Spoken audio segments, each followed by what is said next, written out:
I am in the field using the AcquiSIGN iPad application to show how to add 2 or more sign panels that share the same support structure.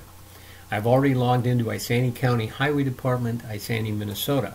First, I will select the Settings button at the bottom of the filter panel. Note you can set the default inspection status to A, B, C, or NA. I will set it to A.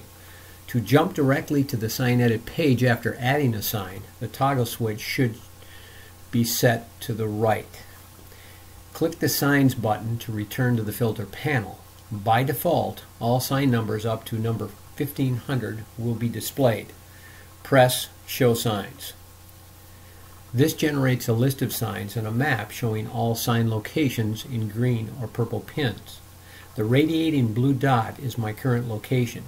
Pressing the single arrow at the bottom left of the map zooms further into my current location. Press the plus sign at the top of the filter panel to add the first sign. To locate the new sign, I will drag the orange circle, called the bullseye, to the correct location on the map. I will then select the small blue circle in the pop-up box to choose the sign type. Press Select Sign Type. This is a curve right, so I begin typing curve, and note it filters a smaller list which includes curve right, which I will select. Press Done, then Save. The new sign has been added, and I go directly into the Sign Edit page. On this page I will add the other sign attributes.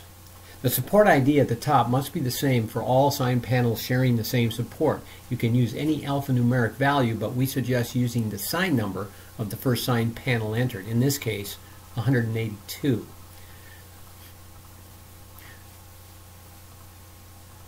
For material, it appears to be engineering grade.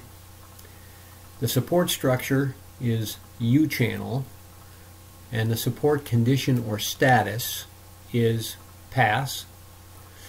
When I enter a C for County Road 5, the road name is automatically populated for me to select.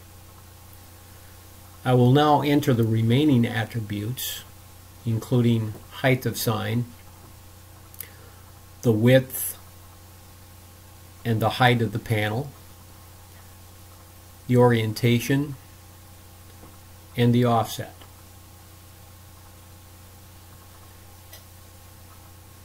In the check boxes at the top, I will check that this is a breakaway support. To take a photo of the sign, I will press the icon in the upper left corner.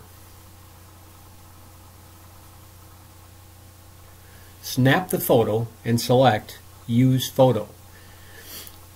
This will now appear as a thumbnail in place of the original icon. Finally, press Save to save all sign data. I am done adding the first sign panel.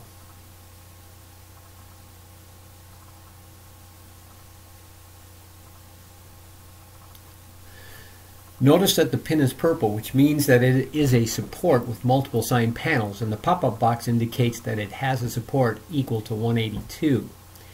I am now pressing the plus sign again to add the second sign panel on the support structure. In this case, I do not use the bullseye, but instead press the purple pin.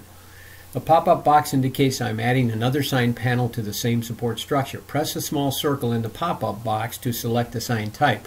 Notice that the support ID is already defaulted to 182 for this second sign panel. This is an advisory speed limit sign, so I will enter speed, and my list will contain my selection. Note if I accidentally choose the wrong sign, I just press cancel and it takes me right back to the filtered list so I can choose the correct sign, in this case, advisory speed sign. Press Done, and this time a pop-up box appears so that you can confirm that I do indeed want to add this new panel and use the same support ID as my first panel. Select Yes and Save. The second sign panel has now been entered. Going directly to the Sign Edit page, I will now enter similar information as I did for the first sign panel. In this case, I will not take a photo, as I have one for both signs that I took when I added the first sign.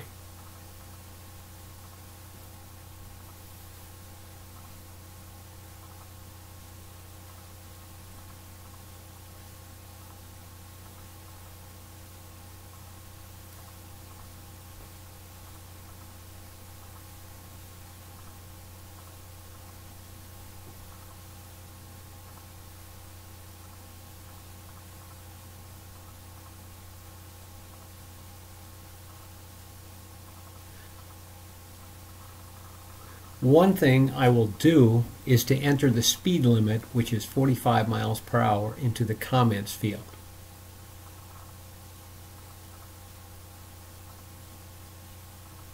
Press Save to complete entering data for the second sign panel. Finally, notice that when I select the blue circle, it gives me a list of all the signs on the support structure. Choosing either one, in this case, will direct me back to the Sign Edit page for that sign panel.